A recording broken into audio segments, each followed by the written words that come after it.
Ek kyk nou nie elke aand nuus nie, ek voel is onnodig, ek het baie dingetjies om te doen. Maar ek het nou vanaand toevallig nuus gekyk. Rep en roer, Brian Magotsi wat nou so lieg. Sê die kommissie nou, hulle weet nie meer of hy 'n tandetrekker of 'n politikus of wat is hy nie, want hy praat nie 'n woord die waarheid nie, hy ontstig hulle nou. En nee, sê Brian, hy werk eintlik undercover, maar hulle weet nie onder wie se cover nie.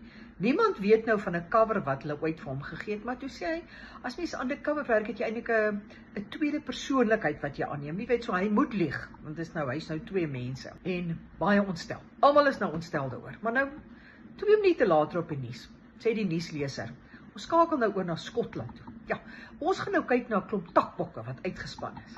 Regtig.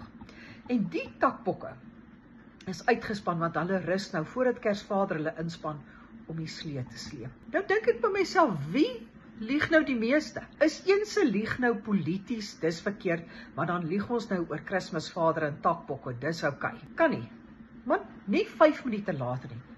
Ekonomiese nuus. Nou sê hulle die dollar is op en die rand is af en is heen en weer op en af as 'n skoppelmaai wat vasgeskop het.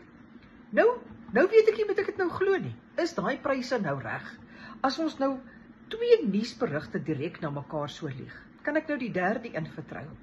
Ek weet nie. Ek dink ek moet die nuus nou eers 'n bietjie los, maar heeltemal die mekaar gemaak. Ek gaan dit dan belos laat dit bietjie aangaan.